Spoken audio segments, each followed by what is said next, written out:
I'm here today to show you an advanced massage technique that will really help your client be comfortable in the treatment room. What I've done prior to this is deep cleanse my client's skin and also applied a compression mask since we're focusing on anti-aging results. Let's get started.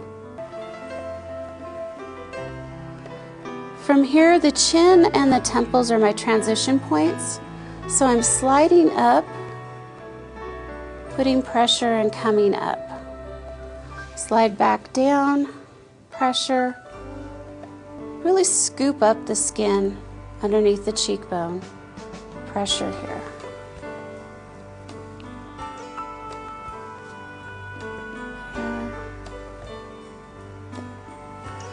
From here, I'm doing sweeping movements.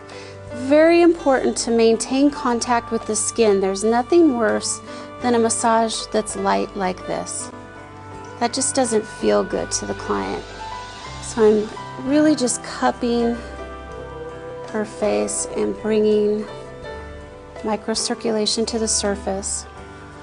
I also really like to put pressure in between the eyes because this is the area that really starts to relax the client. If you feel like you're losing slip, don't be afraid to add more lotion or oil. I'm maintaining my contact while I do this. I don't want to keep breaking off and then coming back to my movements. So they're very fluid movements. If I do have some congestion, I'll come in and do some jacquet movements to break that up. Now my nails are a little bit longer than what you would normally use if you're working every day, so I use my gloves, especially for those occasions that I like to have my manicures and nails done. And the gloves really make it smooth. You're still making good contact. I would actually use nitrile instead of the vinyl because you can feel right through them. So from here I'm going to work on the eyes. I'm coming in, putting pressure right in the corners of the eye socket, pressure on the sides, and then coming back up.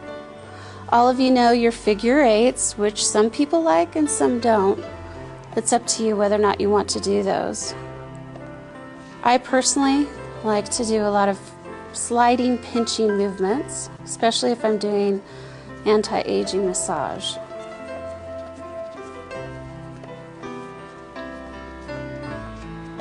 You can also apply an eye cream at this time and massage that in.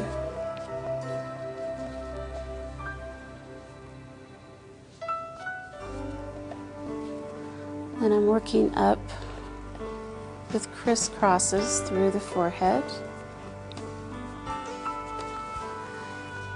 Now what I'm looking for in my client's skin is that every area of her face has some microcirculation.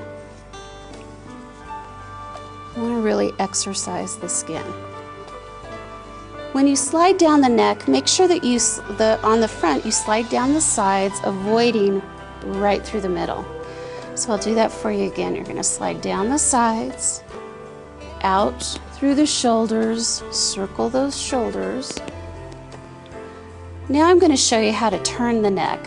A lot of you don't actually go in and turn the neck when you're massaging up the back of the neck. That's fine, but this feels really, really comfortable and good to the client. Make sure that you're bracing the head with your other hand and gently leading the client's neck to the side. Of course, you would have checked with them before you did any service about any issues they may have with their neck. From here, I'm taking off the headband because I usually work in this neck area.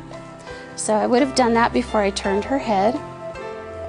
So I'm bracing and then working this side of the shoulder. You're going to feel right where that muscle connects on the shoulder. I'm doing circular movements. Then I'm coming up the trap. Circular movements. Avoiding the spine. You can go a little bit deeper here, thicker muscle. Skin is more sensitive on the neck though, so just be careful with the lotion that you're using. From here, I'm going to bring client's head to the center, brace again, come back, circle through the trap. And I'll often change what I'm doing as I feel my client, if they have trigger points or I don't have good give in the skin, that just indicates that we need more microcirculation. So I'll change what I'm doing to accommodate. Coming up through the side of the neck and sliding off, bringing the client to center. From here, I'm at the ears. A lot of people will finish off at the ears, and that's perfectly acceptable. And I'll come in, again with medium pressure, and really massage the ears. I always do my scalp massage last, and just make sure that you're working within your scope of practice.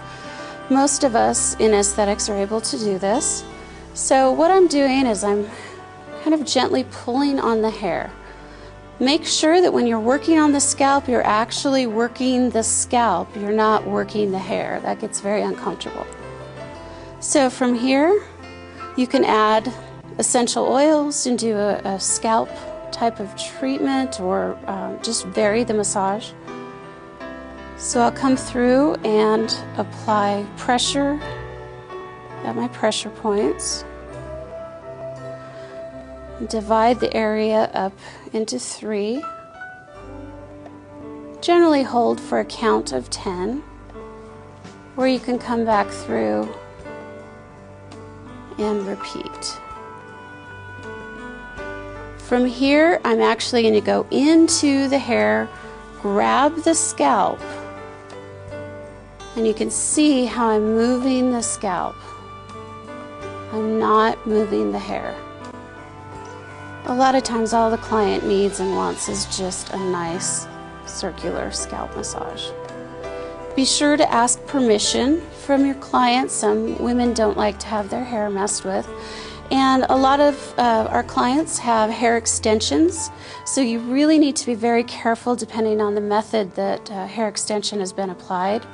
So be sure to communicate with your client. So from here, I just finish off, rewrap the hair as I was going to finish the facial, and I'll blot any additional oil that may be left with gauze, since I'm generally moving into my facial mask at this point.